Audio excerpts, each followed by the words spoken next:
Buenas tardes, hermanos, hermanas y amigas. Hoy, gracias a Dios nuestro Señor Jesucristo, por su infinita misericordia, puedo estar nuevamente con ustedes, predicando el Evangelio del Reino, el Evangelio de Jesucristo.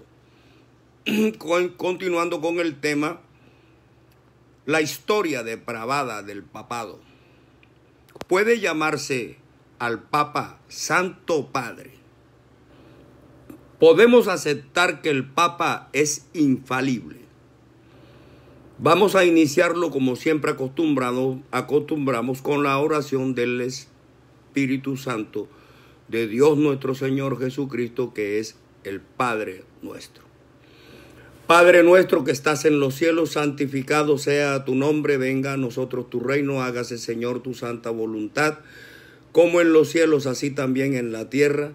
El pan nuestro de cada día, dánoslo hoy. Perdona nuestras deudas, así como nosotros perdonamos a nuestros deudores. Y no nos metas en tentación, mas líbranos del mal, porque tuyo es el reino, el poder y la gloria por los siglos de los siglos. Amén, amén y amén. Asimismo, hermanos, vamos a orar el Salmo 91. Vamos a hacerlo en plural para que la oración nos abarque a todos y cada uno de nosotros. Aleluya. Los que habitamos al abrigo del Altísimo moraremos bajo las sombras. Él nos librará del lazo del cazador, de la peste destructora. Con sus plumas nos cubrirá y debajo de sus alas estaremos seguros. Escudo y adarga es su verdad, no temeremos el terror nocturno, ni saeta que huele de día, ni pestilencia que ande en oscuridad, ni mortandad que en medio del día destruya. Caerán a nuestro lado 1000 y 10.000 a nuestra diestra, mas a nosotros no llegará. Ciertamente con nuestros ojos miraremos y veremos la recompensa de los impíos, porque hemos puesto en Jehová, que es nuestra esperanza, al Altísimo por nuestra habitación. No nos sobrevendrá mal, ni plaga tocará nuestra morada, pues a sus ángeles mandará cerca de nosotros para que nos guarden en todos nuestros caminos. En sus manos nos llevarán para que nuestros pies no tropiecen en piedra. Sobre el león y el aspid pisaremos. Hollaremos al cachorro del león y al dragón. Por cuanto en él hemos puesto nuestro amor, él también nos librará. Nos pondrá en alto por cuanto hemos conocido su nombre. Lo invocaremos y él nos responderá. Él estará con nosotros en la angustia, nos librará y nos glorificará. Nos saciará de larga vida y nos mostrará su salvación. Amén. Bendito el Señor. Igualmente vamos a alabarlo con una alabanza de agradecimiento, y así se llama, agradecimiento. Al meditar, Dios mío, en las cosas que me has dado, mi corazón se inflama, henchido de emoción, pues no cuento palabras cómo expresar mi Cristo, el agradecimiento de mi alma para ti. Cambiaste tú mi vida, me diste esperanza, y desde aquel instante mi alma recibió un gozo tan sublime que al pasar de los años ha sido cual la fuente de mi felicidad. Agradecimiento hay en mi corazón, canto de alegría elevo con mi voz. Muchas son las cosas que Jesús me ha dado, y en agradecimiento le sirvo a mi Señor. Las veces que las pruebas has puesto en mi camino, en vez de ser derrotas, han sido bendición, pues ni por un instante tú me has dejado solo, y así tu santa mano ha sido mi sostén. Permite que mi vida yo ponga por servirte, que dentro de mi mente presente siempre estén tus múltiples favores y tus misericordias, que aún sin merecerlas tuviste para mí. Agradecimiento hay en mi corazón, canto de alegría elevo con mi voz. Muchas son las cosas que Jesús me ha dado y en agradecimiento le sirvo a mi Señor. Amén. Gloria a Dios. Bendito el Señor. Hermanos y hermanas en Cristo Jesús, buenas tardes, y que el Rey de Reyes, Señor de Señores y Dios de Dioses esté aquí reunido con nosotros. Es por eso que yo siempre quiero acostumbrarme a iniciar las prédicas pidiendo que cada uno de nosotros solicite a Dios, nuestro Señor Jesucristo, su presencia en estas reuniones, para que Él esté aquí en medio de nosotros, porque Él lo dijo en su palabra: donde quiera que hayan dos o más reunidos en mi nombre, ahí estaré yo presente. Amén. Pues bien, he considerado conveniente, y para entrar en contexto o para retomar el tema, reanudar la prédica de este tema, la historia depravada del papado, recordando lo tratado en la parte final de la última prédica, para que sea la propia historia la que nos siga hablando a todos y cada uno de nosotros.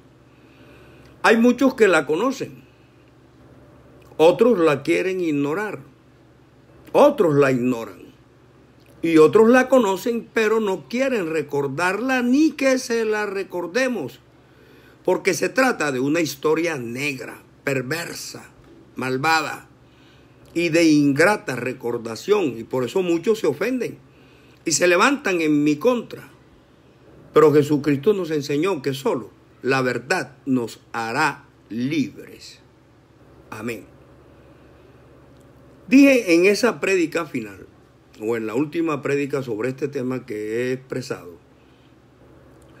que el Papa Bonifacio VIII, de 1294 a 1303, otro de la negra lista medieval, practicó la brujería. Llamó mentiroso e hipócrita a Cristo. Profesó ser ateo. Negó la vida futura y fue homicida y un pervertido sexual. Libro Durán, volumen 6, página 232. Oficialmente dijo lo siguiente: el darse placer a uno mismo con mujeres o con niños es tanto pecado como frotarse las manos. Historia de los Concilios de la Iglesia, libro 40, artículo 697. Este era un fornicario y pederasta confeso, y aunque parezca imposible, él fue quien escribió la bula Unam Sanctum, en la cual declaró oficialmente que la Iglesia Católica es la única y verdadera iglesia, y que fuera de la cual nadie puede salvarse. O sea que, de acuerdo con eso, lo que salva es la Iglesia Católica a quienes pertenezcan a ella. Los demás estamos condenados, y el que salva no es Jesucristo, sino la Iglesia, lo cual es absolutamente falso. Fue este Papa tan inmoral quien declaró oficialmente: nosotros afirmamos y declaramos definitivamente que es necesario para la salvación que todo ser humano sea sujeto al pontífice de Roma. ¡Qué horror!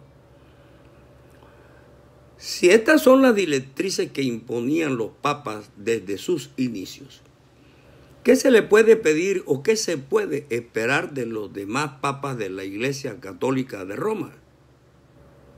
¿Puede acaso llamarse a un bárbaro de estos su santidad o sucesor de Pedro y representante de Dios en la tierra? ¿Puede acaso aceptarse eso? ¿No se ajusta más calificarlos como seguidores y representantes de Satanás? Claro que sí. Arrebatémosle las caretas con que se tapan el verdadero rostro que tienen estos depravados. ¿No es esta expresión la que proviene de un ser desalmado? ¿Cómo así que si no estamos sujetos al Papa de Roma o no somos de la Iglesia Católica no tendremos salvación? Falso. Falso, porque quien salva es Jesucristo. La fe en Jesucristo. Porque ahora ya no estamos bajo la ley, ya no estamos bajo ayo. La salvación es por gracia, por medio de la fe en Jesucristo. Amén. Entonces, ¿puede este hijo del diablo llamarse Santo Padre? Claro que no, nunca, jamás. Pero hay borregos idiotas que, engañados por su propia ignorancia, lo hacen y hasta les temen a estos pseudoguías espirituales llenos de carroña y generadores de inmundicia y de maldad sin límites. Solo conociendo la historia negra, esta historia que apenas estamos medio revelando en algunos de sus apartes y en alguna época, nos muestra lo perverso que fue desde sus inicios esta institución religiosa. Entonces fue durante el reinado de este papa cuando Dante Alighieri visitó Roma y describió al Vaticano como el alcantarillado de la corrupción y puso a Bonifacio junto con los papas Nicolás III y Clemente V en las profundidades del infierno en su obra La Divina Comedia. Durante el periodo de 1305 a 1377, el palacio papal estuvo situado en Aviñón, Francia. Durante esta época, Petrarca declaró que dicho establecimiento papal era un lugar de violación, adulterio y de toda clase de fornicación. Y debido a que los papas eran tan inmorales, no debemos sorprendernos de que los sacerdotes no fueran mejor que ellos. Como consecuencia, en muchas parroquias los feligreses insistían en que los sacerdotes tuvieran concubinas como protección para sus propias familias. Manual Bíblico de Harley, página 778. Entonces, ¿por qué los curas y jerarcas de la católica romana querían andar enamorando y haciéndole el amor a las mujeres ajenas, solteras y viudas, y ejercitando la pedofilia, violando niños, niñas, jóvenes, seminaristas o no? ¿Será por eso que les gusta sobremanera tener instituciones educativas en todo el mundo, especialmente de primaria y de bachillerato, donde sus alumnos son niños y jóvenes castos en gran manera y fáciles de manipular? En el Concilio de Constanza, 3 papas y algunas veces 4 se insultaban todas las mañanas, acusándose los unos a los otros de anticristo, adúlteros, sodomitas, enemigos de Dios y del hombre. Uno de estos papas, Juan XXII, de 1410 a 1415, compareció ante el concilio para dar cuenta de su conducta. Fue acusado por 37 testigos, obispos y sacerdotes en su mayoría, de fornicación, adulterio, incesto, sodomía, hurto y homicidio. Y se probó con una legión de testigos que había seducido y violado a 300 monjas. Su propia secretaria Nien dijo que en Bolonia mantenía un harén donde no menos de 200 muchachas habían sido víctimas de su lujuria. Libro El sacerdocio, la mujer y el confesionario, página 778. Por todo ello, el concilio lo halló culpable de 57 crímenes de la peor categoría. Le depuso del papado y para no verse condenado a lo que se merecía, el indigno papa optó por huir. El registro oficial del Vaticano ofrece de este hombre esta información sobre su inmoral reinado. Su señoría, Papa Juan, cometió perversidad con la esposa de su hermano, incesto con santas monjas, tuvo relaciones sexuales con vírgenes, adulterio con casadas y toda clase de crímenes sexuales, entregado completamente a dormir y a otros deseos carnales. Es decir, todo lo opuesto a lo que enseña Jesucristo. Fue llamado públicamente el diablo encarnado, Sacrorum Conciliorum, volumen 27, página 663.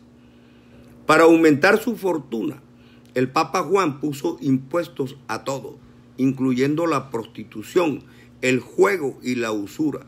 La historia de la civilización, volumen 6, página 10. Se le ha llamado con frecuencia el más depravado criminal que se haya sentado en el trono papal.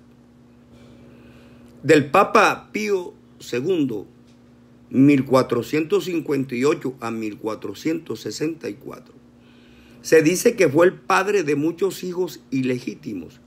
Hablaba en público sobre los métodos que usaba para seducir a las mujeres. Aconsejaba a los jóvenes y hasta ofrecía instruirlos en métodos de autoindulgencia.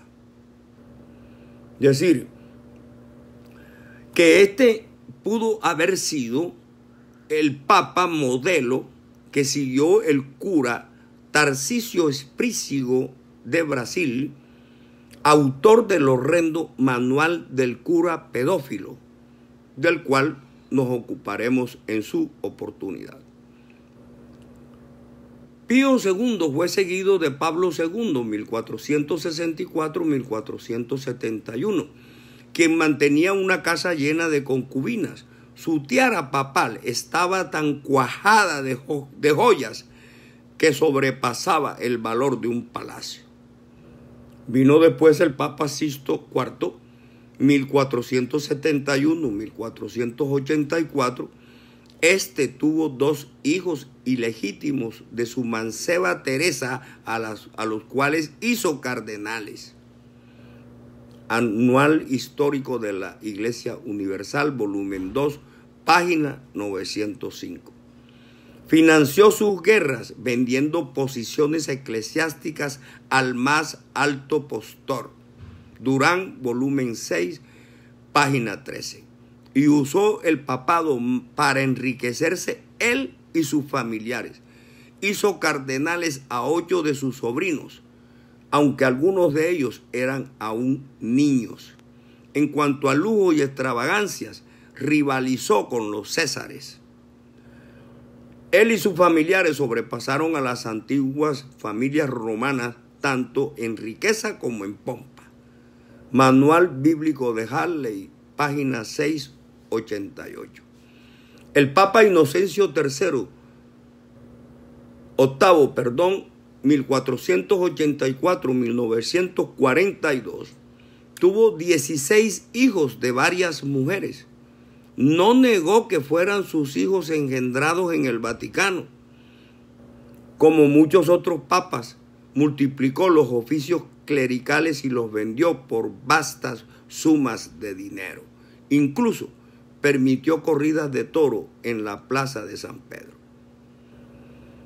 Ese amor al dinero, la pomposidad, la sexualidad y el lujo extremo es lo que caracteriza a la jerarquía católica. Ellos están incrustados de riqueza y de poder. porque el oro y la plata son sus verdaderos dioses. Por eso a mí no me extraña que hayan pastores que los imiten y que busquen primero las riquezas que llevar el evangelio y la palabra de Dios a todos aquellos que están hambrientos y sedientos de conocer el camino de la salvación, que es Jesucristo. Ese es el camino. Él es la verdad y la vida.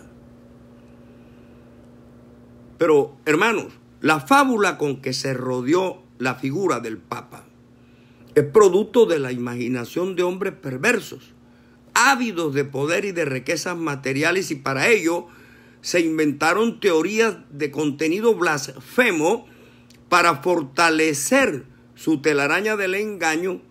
Y entre esas teorías tenemos estas, como por ejemplo, primero, que el Papa es el representante de Dios en la tierra, que en la Biblia no lo dice por ninguna parte.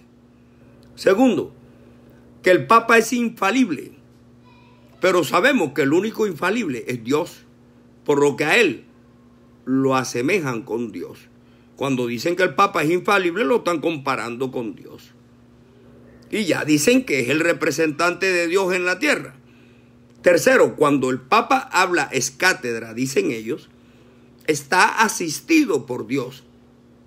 El Papa nunca ha sido ni será asistido por Dios, porque el Papa es uno de los jefes religiosos más grandes de la idolatría pagana del mundo, y Dios aborrece y maldice al idólatra. Cuarto, dicen ellos también, lo que el Papa diga ex cátedra no se puede discutir ni con el pensamiento. Al único que nosotros no le podemos discutir es a Dios, porque el Papa es otro hombre igual o más pecador que cualquiera de nosotros. Quinto, el Papa es el sucesor de Pedro. Pero el predicador dice, tal vez lo sea, pero en el sentido cuando Pedro negó a Jesús 3 veces, con la diferencia de que los papas los han negado a Jesucristo desde la fundación de la figura del papado. Sexto, el Papa puede perdonar pecados y también puede mandar al infierno, al purgatorio y al reino de los cielos, según la jerarquía católica. Ese poder no lo tiene sino Dios, por Dios. Bendito el Señor. Por eso es que todas esas tesis de ellos son blasfemas. Y los nombres que optaron también.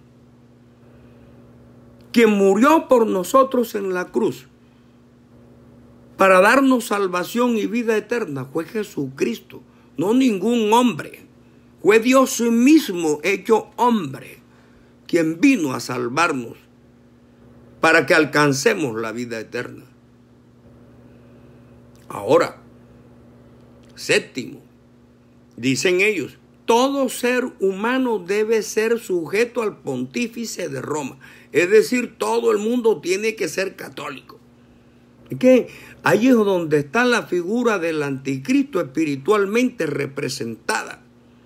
Hay que ver en el espíritu para entender qué es lo que está planteando en teoría la religión católica a través de sus jerarcas. No con los feligreses, no con los fieles.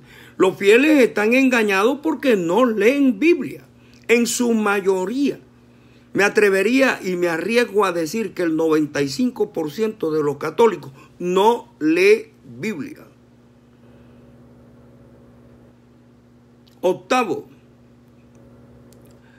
dicen ellos que la secta católica es la única y verdadera iglesia y fuera de ella nadie puede salvarse.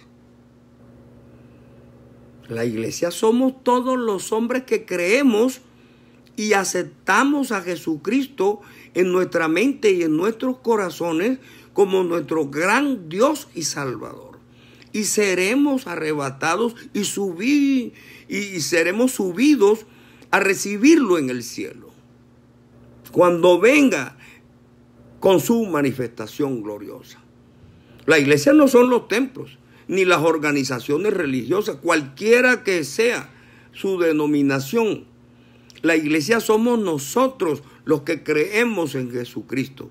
En la Biblia dice, ¿no sabéis que sois templo de Dios y que el Espíritu de Dios mora en vosotros? Es decir, Dios vive en nuestro ser. Lo que tenemos es que descubrirlo y luego de conocerlo, someternos a Él, creyendo en Él por fe, no por obras, porque ya no estamos bajo la ley, ya no estamos bajo ayo. Cristo nos reconcilió con Dios por medio de su muerte, perdonando todos nuestros pecados cuando se hizo crucificar en la cruz. Continuemos, hermanos, con la historia depravada del papado. Más tarde, asumió el trono del papado Rodrigo Borgia, quien tomó el nombre de Alejandro VI en 1492 y 1503.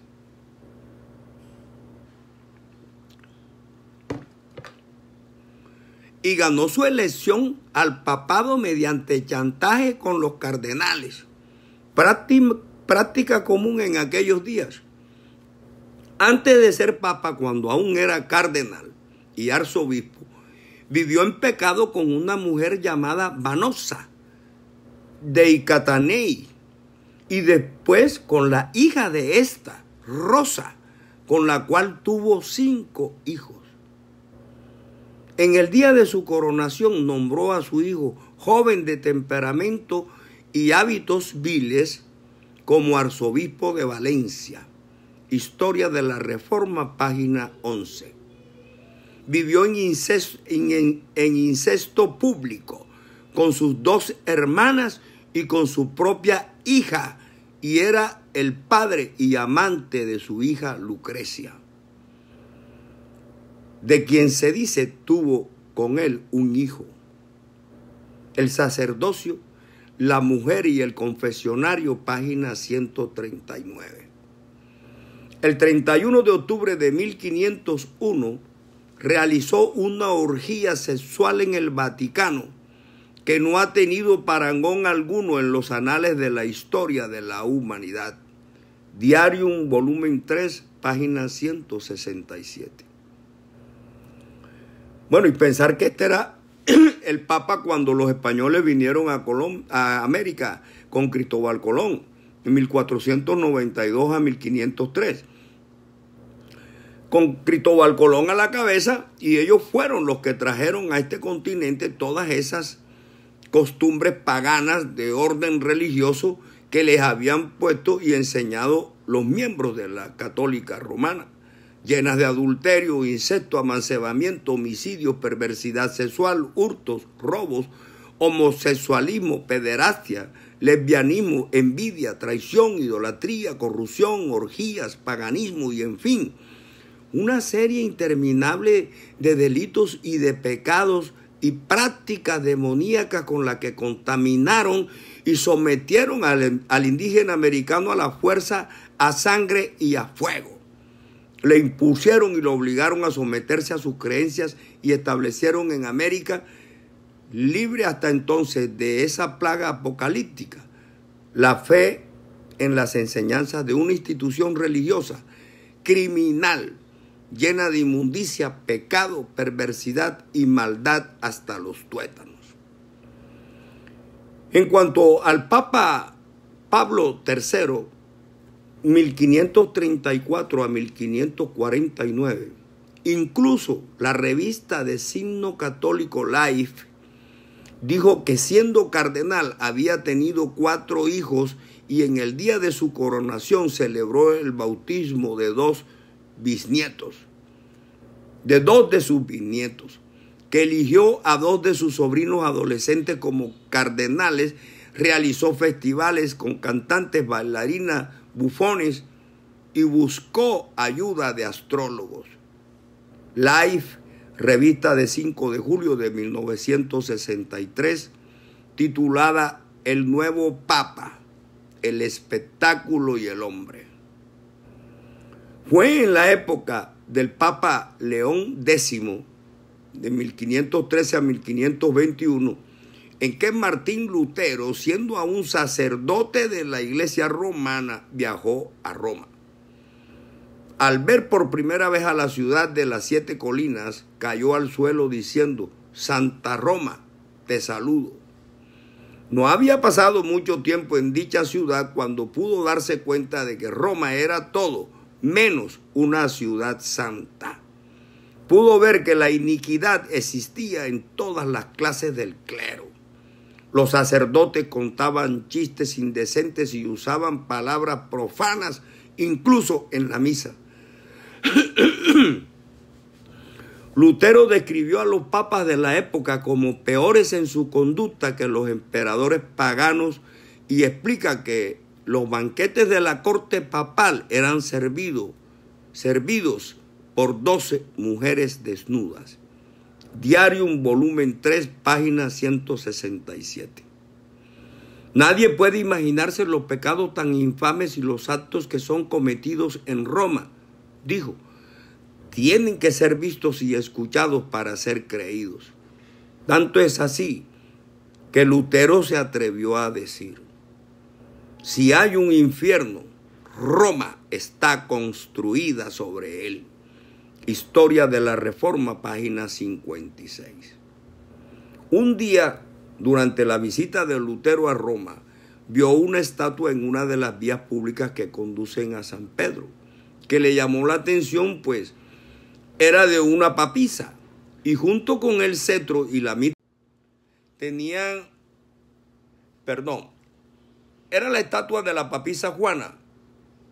Y dijo: estoy sorprendido, dijo Lutero, de cómo los papas permiten que la estatua permanezca allí, porque era la papisa Juana con un niño en sus brazos.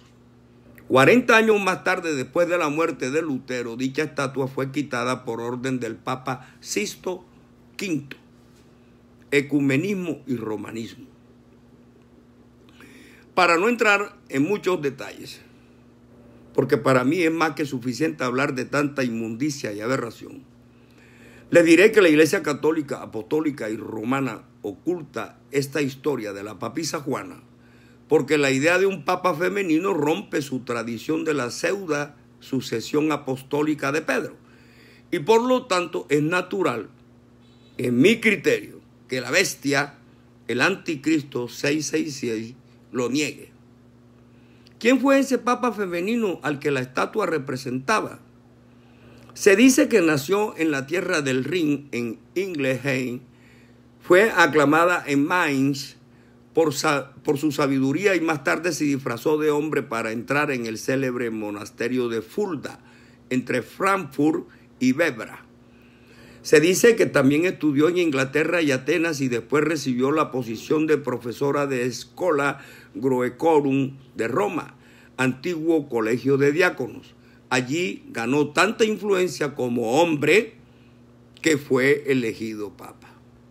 Sin embargo, después de un pontificado de 2 años, 1 mes y 4 días, fue descubierta su condición de mujer mientras formaba parte de una procesión. Dio a luz a un niño y murió. Fue en este sitio donde se erigió la estatua del Papa femenino. Italia medieval, página 392.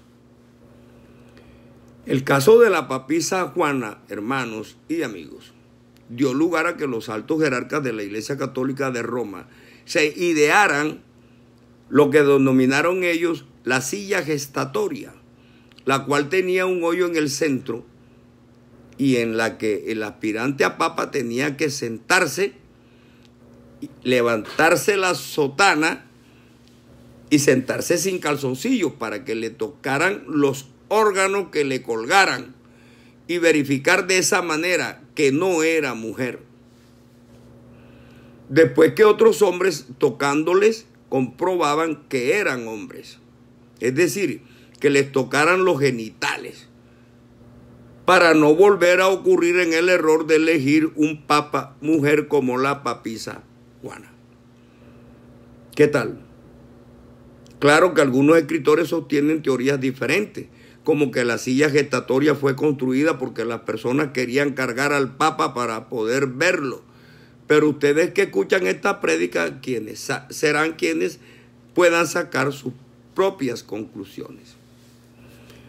Pío IX, conocido Pío IX para los italianos, trazó la línea de oposición contra la modernidad en 1858.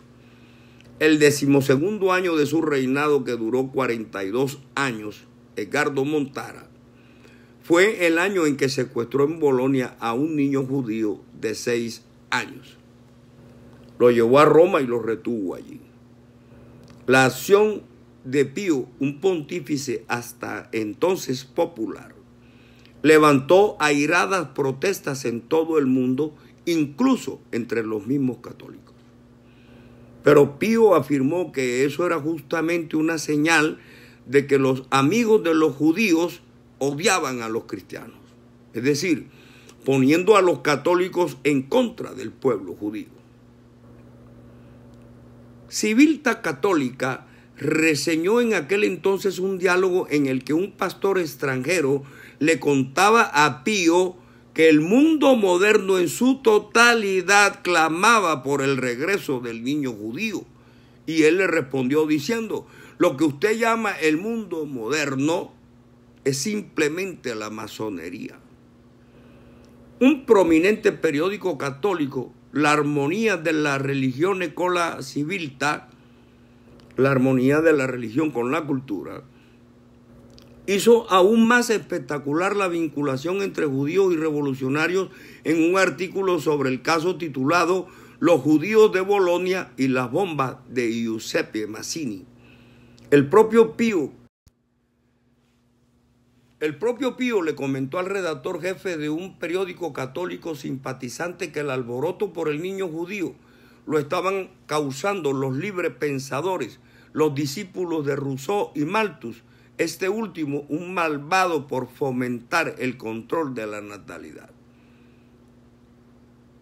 Entonces, todas esas historias nos van despejando a nosotros el panorama y conociendo esa historia negra que ha vivido el papado de la Iglesia de Roma y dándonos cuenta de que ni son representantes de Dios, ni perdonan pecados, ni pueden mandar al infierno, ni al cielo, ni al purgatorio, que no son ningunos sucesores de Pedro. En fin, son historias que demuestran también que en el pasado fueron asesinos, como lo demuestra la Inquisición, las cruzadas, el oscurantismo y el siglo de hierro del papado. Abordemos el tema de la infalibilidad papal para que veamos también cómo esa teoría de imaginación humana se cae por su propio peso. Porque las muchas contradicciones con las cuales el sistema romano estaba plagado, los papas, como el antiguo dios Janos, empezaron a declararse infalibles. Pero como veremos, es una idea completamente absurda. Aún así, la mayoría de los papas han declarado ser infalibles, al menos en su doctrina, aunque no en integridad moral. Esta clase de razonamiento presentaba varios problemas. El pueblo naturalmente preguntaba: ¿cómo pueden ser los papas infalibles al dictar la doctrina y tan inmorales en la práctica? A pesar de lo contradictorio de esta situación, la infalibilidad papal fue declarada dogma en 1870. Si el Papa lo dijo, soy infalible, y aquí nadie puede discutir. El autor de la doctrina de la infalibilidad papal fue Pío IX, 1846 a 1878. Pero él ciertamente no era un ejemplo que acreditara su pretensión, al menos no en su práctica, pues este tenía varias mozas, 3 de ellas monjas, de las cuales tuvo hijos, el cual infalible. Tampoco su antecesor, el Papa Gregorio XVI, 1831-1846, fue mejor conocido como uno de los más grandes borrachos de Italia. Oigan bien, Gregorio XVI fue conocido como uno de los grandes borrachos de Italia y también tenía numerosas mujeres, una de ellas la esposa de su barbero. Conociendo la historia de los papas, varios obispos católicos se opusieron a declarar la doctrina de la infalibilidad papal como dogma en el concilio de 1870. En sus discursos, un gran número de ellos mencionó la aparente contradicción entre semejante doctrina y la conocida inmoralidad de muchos papas. Uno de estos discursos fue pronunciado por el obispo José Strohmayer en su argumento contra el edicto de la infalibilidad como dogma. Mencionó cómo algunos papas se habían puesto en contra de otros papas, cómo se contradijeron unos a otros, e hizo una mención especial de cómo el Papa Esteban llevó al Papa Formoso a juicio. Esta es una historia horrenda. La historia del Papa Formoso llevado a juicio por el Papa Esteban. Esto es de las cosas más horrendas que usted puede escuchar en la historia del papado, fuera de la que ya hemos contado.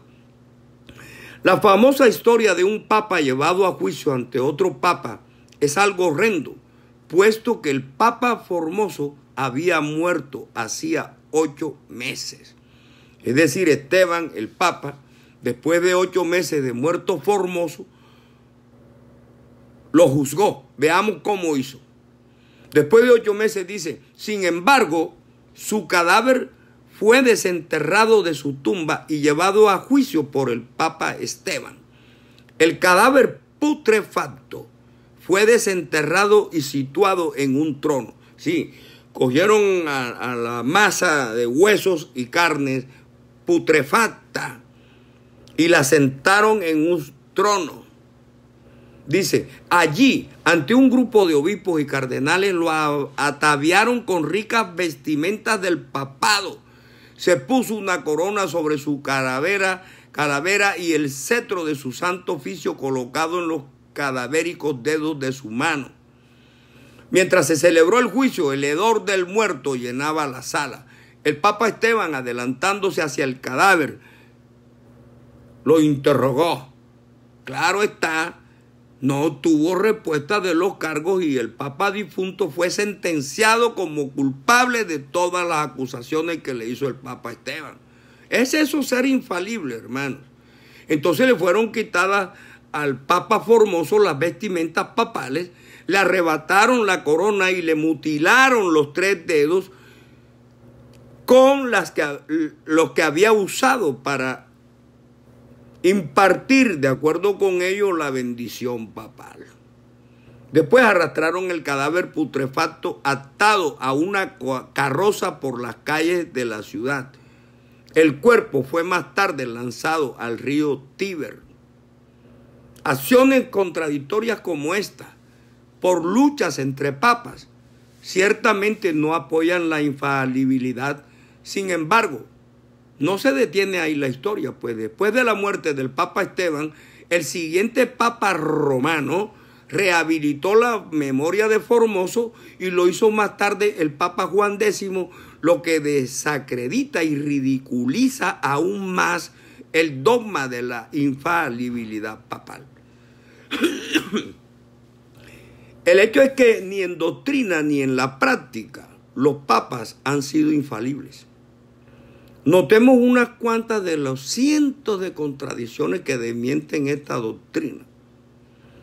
Después de su muerte, el Papa Honorio I fue acusado como hereje por el Sexto Concilio en el año 680. El Papa León confirmó su condenación. Si los papas fueran infalibles, ¿cómo puede uno condenar al otro? El Papa Virgilio, después de condenar varios libros, retiró su condena. Luego los volvió a condenar y una vez más retiró la condena, para más tarde volverlos a condenar. Hay infalibilidad en esta actitud. En el siglo VI había 3 papas rivales al mismo tiempo. Todos estos fueron depuestos por el concilio convocado por el emperador Enrique III. Más tarde, durante el mismo siglo, Clemente III se opuso a Víctor III e incluso a Urbano II. ¿Cómo podían los papas ser infalibles cuando se oponían el uno al otro? Y cuando habían 2 y 3 y 4 papas. Vino luego el gran caos en 1378 que duró 50 años, cuando los italianos eligieron a Urbano IV y los cardenales franceses escogieron a Clemente VIII. Estos papas se maldijeron año tras año hasta que un concilio depuso a ambos y escogieron a otro. Sí, una pelea intestina por el poder político y económico. No por el dominio espiritual, porque ellos de Biblia no enseñan nada. Ellos enseñan, como hemos dicho, el catecismo del cura Astete y la religión de Miguel Farías, pero de Biblia no enseñan nada.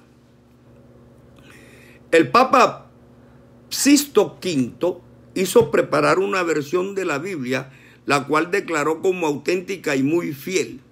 Pero 2 años más tarde, Clemente VIII declaró que estaba llena de errores y ordenó hacer otra.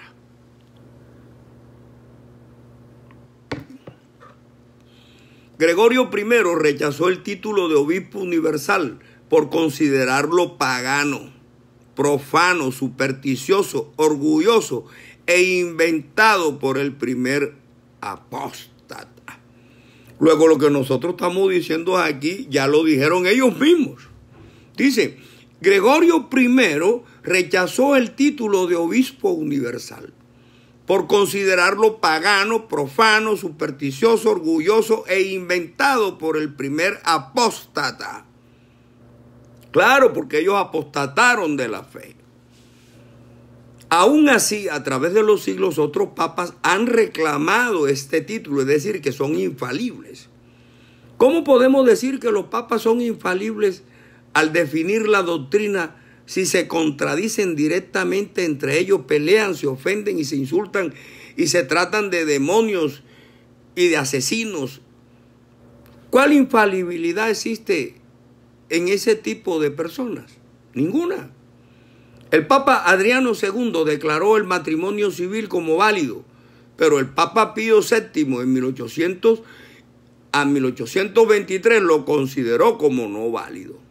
El Papa Eugenio IV, 1431-1447, condenó a Juana de Arco a ser quemada por bruja.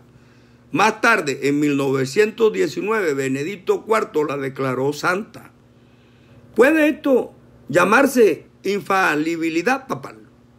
¿Cómo puede ser infalible los papas cuando un gran número de ellos han negado la doctrina? Virgilio Inocencio III, Clemente IV, Gregorio XI, Adriano VI y Paulo IV, todos rechazaron la doctrina de la infalibilidad papal. Podría ser un papa infalible y no saberlo. ¿Usted qué opina? Página web institut.com español varios infalibilidad HTM. Desde el comienzo el lector puede hacerse una imagen de lo que le espera e ir conociendo cuáles son las verdaderas raíces de las depravadas tendencias sexuales de los pseudoguías espirituales de la secta católica romana.